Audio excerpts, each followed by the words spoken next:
緩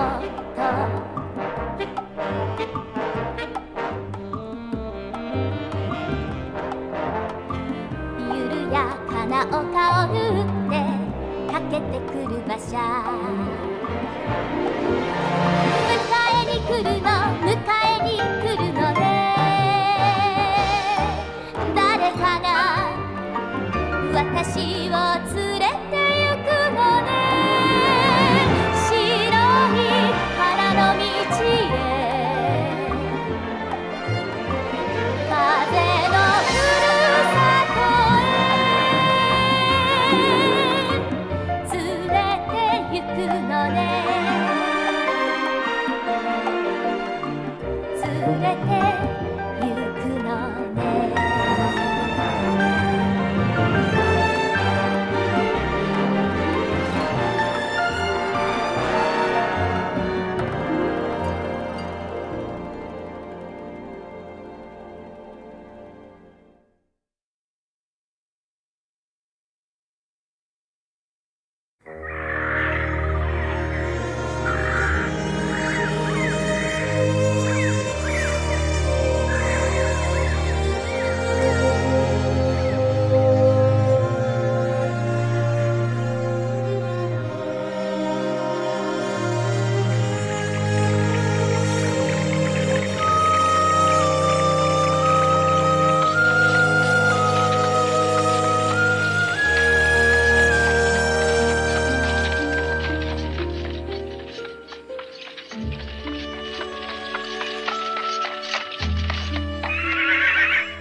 La porte, il fait froid. Oui, j'ai été à la poste. Nous avons reçu une lettre de Anne. De Anne? Eh oui, Marilla. Tu veux me la lire? Eh bien, qu'est-ce qu'elle dit? Un peu de patience, Matthew. Ma vue a beaucoup baissé ces derniers temps. C'est difficile pour moi de lire les petits caractères. Elle dit qu'elle ne viendra pas avant d'avoir passé son dernier examen. Mais c'est au printemps, ça. Nous avons le printemps. Après les vacances de Noël, les étudiants de Queens cessèrent de rentrer à Avonlea chaque vendredi et passèrent leur week-end à travailler. Tout d'abord, parce qu'ils devaient se consacrer à la préparation de l'examen pour leur diplôme, et aussi parce qu'avec l'hiver, il était moins facile de voyager. La neige tombait dru et tout le monde devait pelleter. Dans sa chambre de Charlottetown, Anne travaillait très fort, mais pensait beaucoup à la maison des Pignons Verts. J'aurais aimé vous aider un peu, au moins pendant les week-ends, mais je pense que l'important pour le moment, c'est de me consacrer à mes études et de terminer l'année scolaire avec les meilleures notes possibles et d'atteindre les objectifs que je me suis fixés. Si je comprends bien, nous ne sommes pas près de la revoir. Il reste plus de 5 mois avant l'examen de fin d'année. Oui, ça va être long. Nous ne pouvons rien y faire parce que tous les étudiants sont dans la même situation que Anne. Mais ce serait sans doute meilleur pour sa cervelle et sa santé de revenir respirer ici de temps en temps. Oui, tu as raison. Je ne suis pas du genre à me plaindre, mais 5 mois, c'est très long. Ah oui. Depuis qu'Anne allait au collège, Matthew et Marilla ne vivaient qu'en fonction de ses visites du vendredi. Et tout un hiver sans la voir allait leur sembler interminable, surtout que cet hiver-là était particulièrement rigoureux et la maison bien vide sans Anne. Anne travaillait sans relâche et sa rivalité avec Gilbert Blythe était aussi vive qu'elle l'avait été à l'école d'Avonlea. Tout le monde le savait. Mais les motifs enfantins qui l'avaient provoqué avaient disparu avec le temps. Anne ne voulait plus l'emporter pour humilier Gilbert, mais plutôt pour avoir à se battre contre un rival à sa hauteur. La lutte était passionnante, mais il n'était pas question de se reposer sur ses lauriers, et Anne ne voyait même plus le temps passer.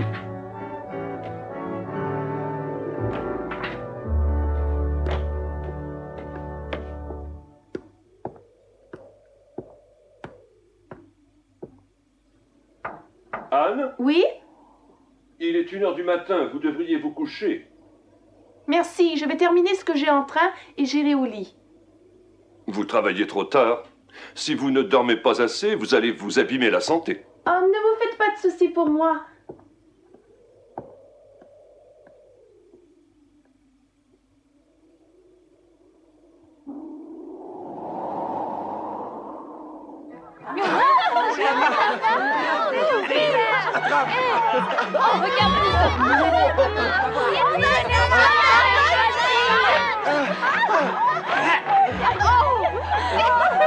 Regarde bien, il va le recevoir. Oh oui.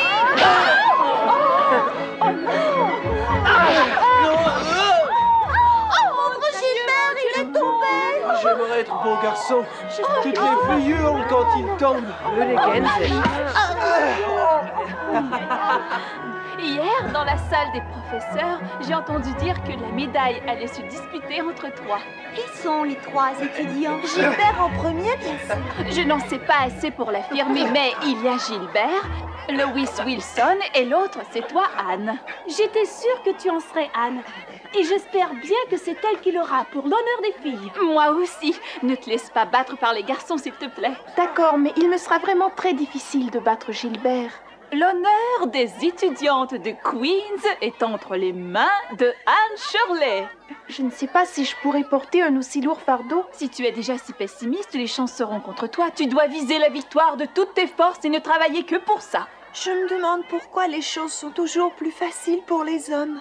Anne s'inquiète pour cette première place et moi je m'inquiète pour mon diplôme de fin d'année. Mais tu as eu le grand honneur de remporter le titre de la plus jolie fille de l'année à Queens. Tu as été élue la plus jolie fille de seconde année et Jen la meilleure élève des sciences ménagères. Vous avez toutes gagné une première place quelque part. Mais toi aussi, Josie. Ne sais-tu pas que tu as aussi remporté la palme? Moi? Josie Pye, n'est-il pas vrai que tu as la réputation d'être la langue la plus acérée de tout le collège? Oh, Stella Ménard, crois-tu vraiment que l'on puisse appeler ça un honneur? Ça, je me le demande.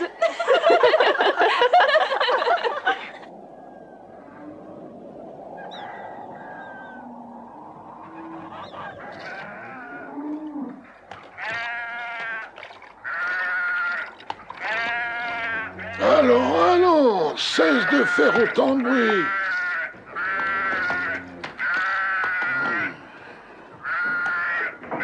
Pauvre petit. Tu t'ennuies de notre petite Anne, toi aussi, hein, n'est-ce pas? Mais elle ne reviendra pas avant le printemps. Il y a tout l'hiver à passer. Mais oui, Doucette, on se comprend tous les deux.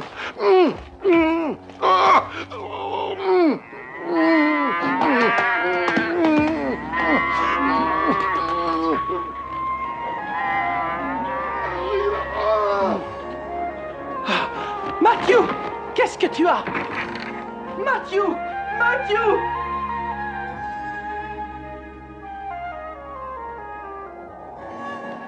Vous devriez envoyer un télégramme à Anne pour qu'elle rentre. Je ne pense pas que le pire puisse arriver à Matthew, ma chère Marilla. Mais le froid de l'hiver est très mauvais pour son cœur. Pourquoi devrions-nous l'inquiéter? Oh! Anne est en pleine préparation d'examen. Elle a un travail fou. Elle nous a écrit dernièrement. Elle dit qu'elle n'a pas une minute à elle.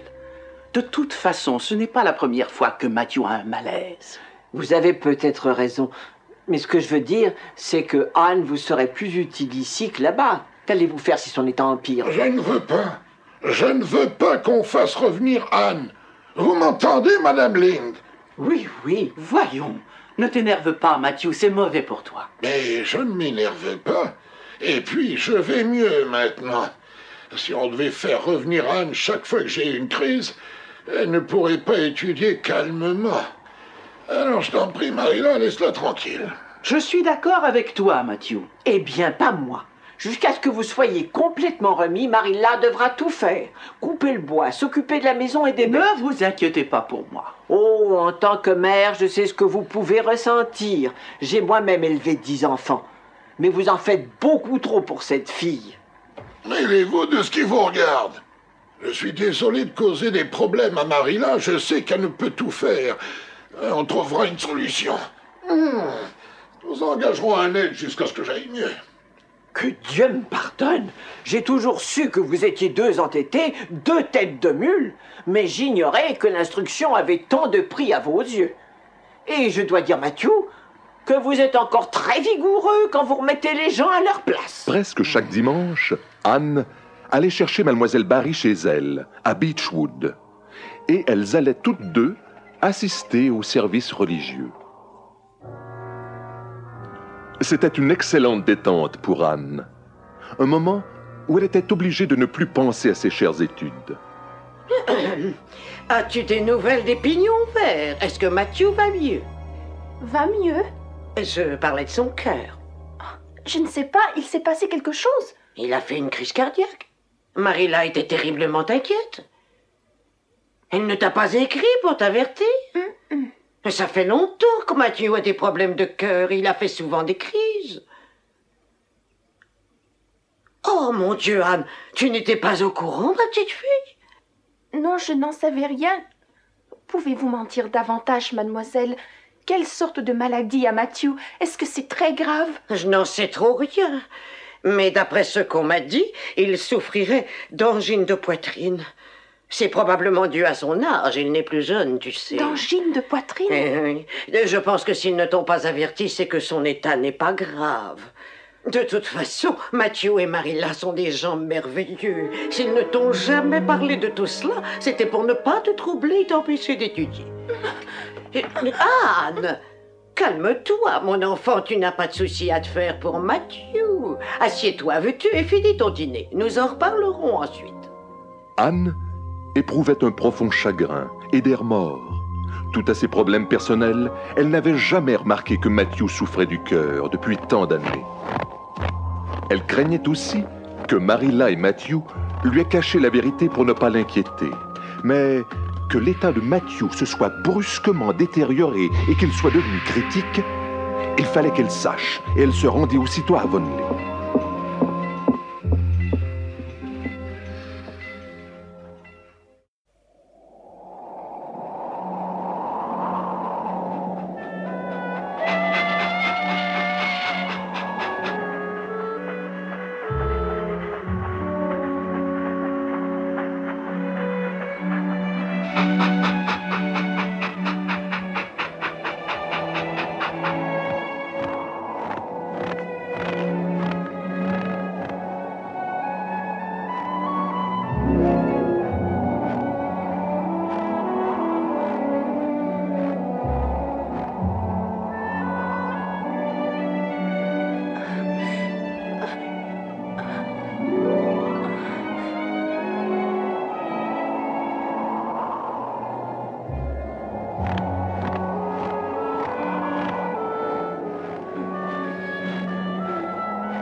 Anne, mais que se passe-t-il? Qu'est-ce que tu fais là?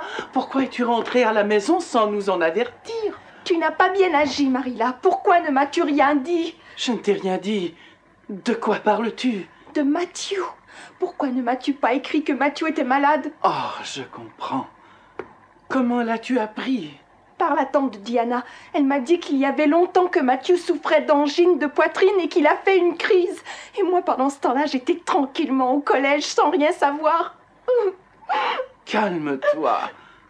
Calme-toi. Ne pleure pas comme ça. Je suis désolée que tu l'aies appris de cette façon. Mais il ne faut pas t'inquiéter pour lui. Il va beaucoup mieux. Il n'est même pas au lit. Viens te réchauffer. Tu as l'air gelé. Où est Matthew? Dans sa chambre. Oh. Matthew? Comment vas-tu, Matthew? Mademoiselle Barry m'a dit que tu étais très malade. Bonjour, ma petite. Il ne faut pas croire tout ce que les femmes racontent. Je vais très bien, comme tu vois, Anne. Matthew. Oh. Oh. Un petit oiseau lui a dit que tu étais malade et elle s'est précipitée à la maison. Quand Mademoiselle Barry me l'a dit, j'ai eu l'impression que mon cœur allait exploser. Moi, quand j'ai une émotion, j'ai plutôt l'impression qu'il va cesser de battre. Voulez-vous vous taire? Je ne veux entendre parler ni de cœur qui explose, ni de cœur qui cesse de battre, ni de cœur malade. Tu as raison, Matthew. J'ai été surprise de te voir. Mais après 2 mois de séparation, c'est bien agréable d'être réunis. Oui, j'en suis heureux. C'est très gentil à toi d'être venu. C'est parce que j'ai Anne. appris que tu avais fait une crise.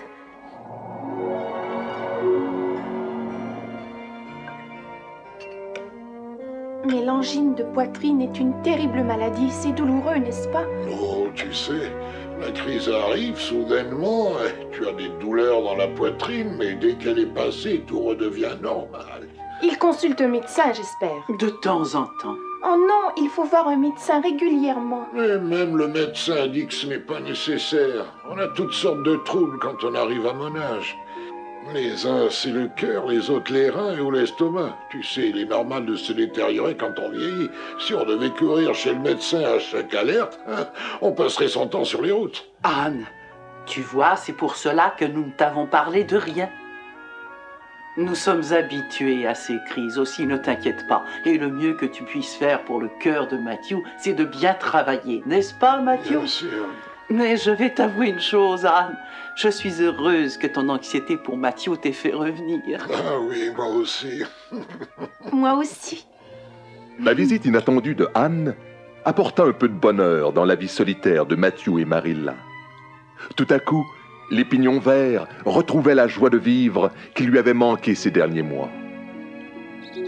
De retour à Charlottetown, Anne se remit au travail avec une ardeur décuplée. Et avant qu'elle ne s'en rende compte, le printemps était de retour.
Chère Diana, il y a longtemps que je ne t'ai pas écrit, mais tu sais que je pense à toi.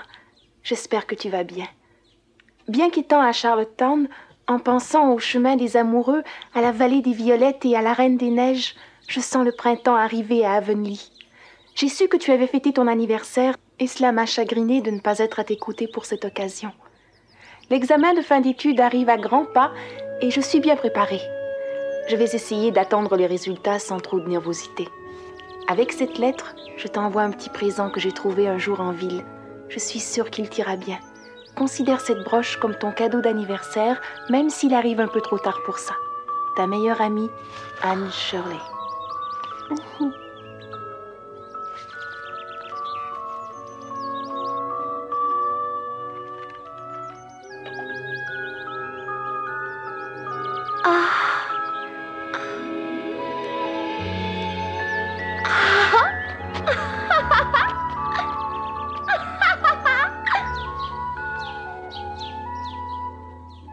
Mon Dieu, que la vie est difficile. Oh, elle serait tellement plus simple si les mathématiques n'existaient pas. Ça, c'est vrai. Ça ne sert à rien de se plaindre. Elles existent et on doit les étudier. Cela semble impossible que la session soit presque terminée. À travailler si fort, le temps a passé à une vitesse vraiment incroyable. Parle pour toi. Moi, j'ai l'impression qu'on n'en verra jamais la fin. Vous savez, j'ai parfois le sentiment que seuls les examens sont importants, mais quand je vois ces gros bourgeons gonflés sur les arbres des avenues et les bouts de ciel bleu qu'on aperçoit entre les maisons, je me demande si réellement les études sont tellement importantes. Je ne vois pas ce que le ciel ou les arbres viennent faire ici. Oh, bien sûr, toi. Tu peux te permettre de rêver parce que tu es sûr de passer haut la main. Tu as beaucoup moins de mal à étudier que la plupart d'entre nous. Mais je dois dire que réussir l'examen est ma seule préoccupation pour le moment. Un échec serait abominable pour moi. Elle a raison. Nous n'avons pas le temps de nous égarer dans la poésie. C'est vrai. J'ai perdu 7 livres ces 2 dernières semaines. Ça ne sert à rien de dire ne te fais pas de soucis. Je me fais du souci. Et je pense que pour nous, il est bon de s'inquiéter. On dirait que cela nous stimule en quelque sorte. Et moi, j'en ai besoin. Ce serait terrible si je n'obtenais pas mon diplôme après avoir été à Queen's tout l'hiver et dépensé tellement d'argent. Moi, cela ne m'inquiète vraiment pas. Si j'échoue cette année, je reviendrai l'année prochaine. Mon père a les moyens de me payer cela, vous savez. J'ai appris quelque chose. Anne Frank Stockley m'a dit que le professeur Tremen a déclaré qu'il était sûr que Gilbert Blythe aurait la médaille d'or et que de son côté, Emily Clay remporterait la bourse Avery. Ton nom n'a pas été mentionné. Je commencerai à me faire du souci pour tout cela dès demain, Josie, je te le promets. Mais pour le moment, je sais que quoi qu'il advienne, rien n'empêchera le printemps de faire son œuvre. Les violettes odorantes vont envahir le vallon autour des pignons verts et les fougères vont à nouveau border le chemin des amoureux. Que je remporte bourse et médaille ou pas, j'ai fait de mon mieux durant tous ces mois. J'ai travaillé comme jamais je ne l'avais fait. Et je commence à comprendre ce que signifie l'expression « la récompense est dans l'effort lui-même ». Écoutez, laissons nos études pour aujourd'hui. Regardez la voûte céleste d'un bleu si tendre au-dessus des maisons et essayez de vous imaginer à quoi elle ressemble au-dessus des grands arbres aux feuilles toutes neuves de la campagne d'Avonlea. Ton sens de l'humour nous échappe, Anne. Moi, si j'imagine quelque chose, c'est plutôt ma silhouette sanglotante et désespérée parce que je n'aurais pas trouvé mon nom sur la liste des reçus. Et moi, je m'imagine très bien sanglotant à tes côtés parce qu'il n'y aurait pas le mien. Ni celui de Josie Pye. Et le jour tant attendu de l'examen finalement arriva.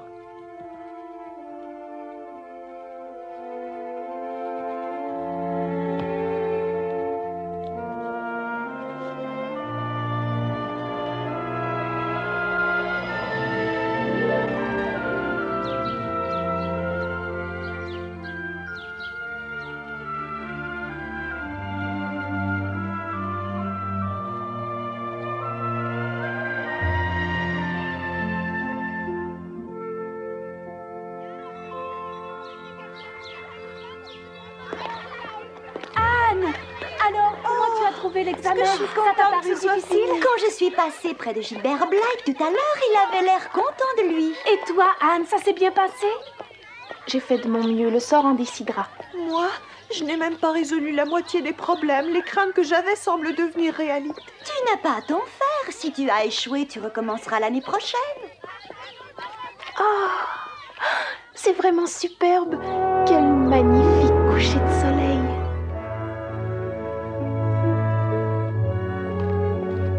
Vas-tu avoir une robe neuve pour la remise des diplômes? Oui. Maman m'a écrit de lui envoyer mes mesures parce qu'elle voulait me faire une robe blanche habillée chez sa couturière. Si j'obtiens mon diplôme, c'est celle-là que je porterai. Je suis allée chez un tailleur, le meilleur de la ville, et je m'en suis commandé 3. Je porterai celle qui m'ira le mieux.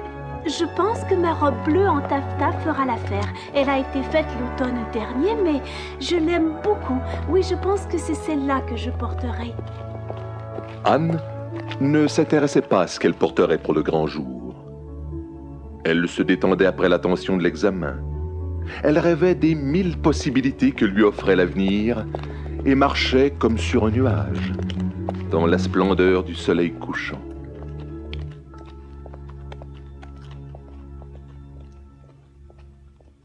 Pour Anne et ses amis, les jours suivants se résumèrent à l'attente. La grande question pour elles était de savoir si elles avaient réussi l'examen final. Leur travail et leurs efforts allaient-ils être récompensés? Nous vous raconterons cela la prochaine fois.